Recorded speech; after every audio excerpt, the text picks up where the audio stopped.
Welcome to the introduction to the Gospel of John, part 2. We're going to take a look now at some actual text in the Gospel of John rather than just background information. And today we're going to take a look at the prologue to the Gospel of John. A prologue is what comes before the words. It's an explanation of what's about to happen in the story. It's a setup, background information that an audience needs to know in order to understand what's happening in the story. Now, fair warning before getting into this, the prologue to the Gospel of John is difficult to read. Here we have the Beast. The Beast is not an avid reader, and as you might notice, is reading from right to left. He's puzzled by text.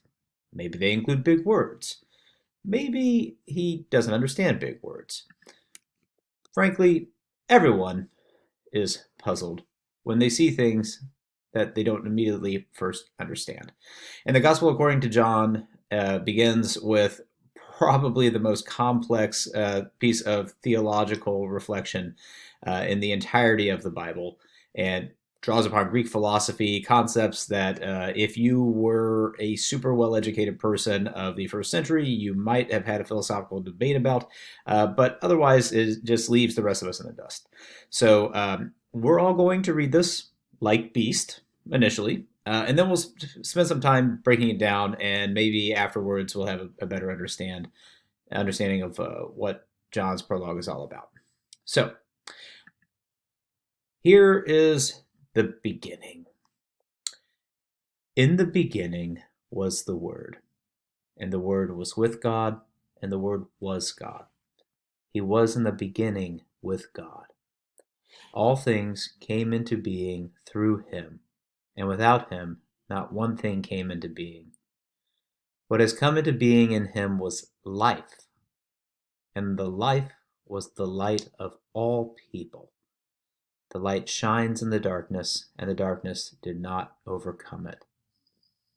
There was a man sent from God whose name was John. He came as a witness to testify to the light, so that all might believe through him. He himself was not the light, but he came to testify to the light. The true light, which enlightens everyone, was coming into the world. He was in the world, and the world came into being through him. Yet the world did not know him. He came to what was his own, and his own people did not accept him. But to all who received him, who believed in his name, he gave power to become children of God, who were born not of blood or of the will of the flesh or of the will of man, but of God. And the Word became flesh and lived among us. And we have seen his glory, the glory as of a Father's only Son, full of grace and truth. John testified to him and cried out, "This was he of whom I said, 'He who comes after me ranks ahead of me because he was before me.' From his fullness we have all received grace upon grace. The law, indeed, was given through Moses. Grace and truth came through Jesus Christ. No one has ever seen God. It is God, the only Son, who is close to the Father's heart, who has made him known."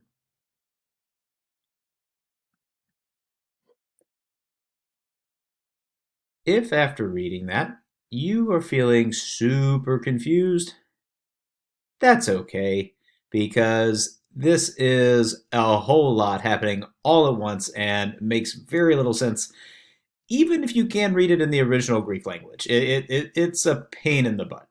So we're going to spend some time breaking it down piece by piece so that you do not look as confused or as angry as our characters on the screen right now. So I'm going to run back through that text, and then I'll break it down further and further. So back to the text. In the beginning was the Word of God.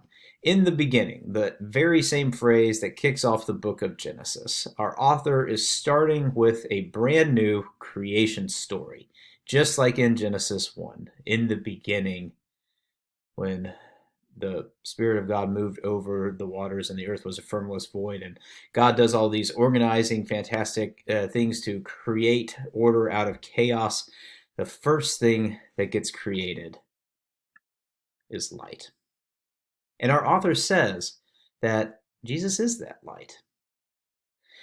More than that, he tells us that there was this guy named John the Baptist who knew about Jesus ahead of time, that John was not the light himself, but is a witness to that light. John the Baptist is this really famous figure of the first century. We'll talk about here in just a moment. And the author goes back to talking about Jesus. Jesus was in the Word, and the world came into being through him, yet the world did not know him. That is, Jesus is present at creation. His own people, that is, the Jewish people, did not recognize him, did not accept him for what he was. For John, this is a very bad thing. On the other hand, all who receive Jesus and believe in his name have the power to become children of God. So that's pretty cool. That Word of God becomes flesh and lives among us, bringing us grace and truth. Something which our author will later compare when he says that Moses brings laws of God, but Christ brings grace and truth. So what does all this mean? We'll break it all down here. We're confused. Well, let's get unconfused. Okay, again, a prologue is a statement that tells you what's about to happen in the story, provides a little background information so that you can understand where the author is about to go. 3 things that I want you to pay attention to. 1, Jesus is the Word of God and has always been present since the beginning. For this author, following Christ is better than following the Jewish leaders of the era. And 3rd, John the Baptist is the first person who recognizes who Jesus really is. So we'll take a look at each of these in turn. First, the most confusing part. When the author says that Jesus is the Word of God, what he means is that Jesus is God's logos, the Greek term meaning logic or rationality or reasoning.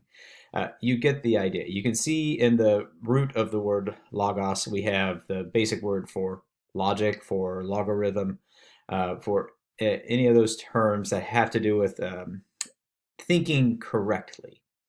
In Greek philosophy, logos is kind of this universal divine reason. It's the thing that makes the universe make sense. It takes chaos and transforms it into order. It sets everything exactly as it should be. It brings pairs together. It's the thing that makes water put fire out and fire heat up water. It's the thing that makes the wind blow, and it's the thing that makes the wind stop. Logos is the thing that brings everything together in a way where it makes sense. Now, notice our story begins in the beginning. Jesus is this Word of God, and not only is with God, but is God, and as God will later become flesh and dwell among us. John is giving his readers a new creation story, one in which Jesus, as the Word of God, is the central unifying figure in the universe. He is the embodiment between the opposites of humanity and divinity. So, if you understand that logos is this kind of divine attribute, it's God's ability to rationally think and to order the universe. You take that part of God and you boil it down and you make it human, and now you got Jesus. For John, that rational ordering, that rational mind, is present from the beginning. It's eternal. It's at the very heart of creation. So you see this manuscript here on the right. Jesus here is the master of the cosmos. That's everything in the circle here. You know, we got some mountains happening here. You got the center of all things. You got the sun up over on this side. Jesus is not only in charge of all of this, but he is the very vehicle through which all this is created. He's kind of the prism from which it emerges. If you notice here in this image that the beginning of this cosmos is kind of emerging out of his navel, is kind of coming out of his belly button. Think of it like an umbilical cord, if you will. That is, Jesus is kind of the mother, the progenitor of all things. He's not just a human. And that's my key point here. John's Jesus is functionally more than just a human being. John's Jesus is powerful. He is divine, and he's always in charge of the action. And that's one thing that's really going to separate him from the other Gospels. Another item from the prologue we need to take a quick look at. Jesus is greater than Moses in this piece. It has been noted for many centuries that the Gospel of John is fairly anti-Semitic.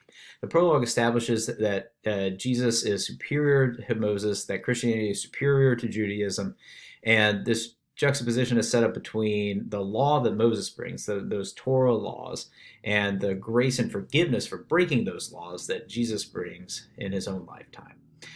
This concept of the relationship or an antagonistic relationship between Jewish law and Christian grace is something that we'll also see in the letters of Paul here in a few weeks. But for right now, see that some part of that is here and present at the end of the first century when John's writing his gospel.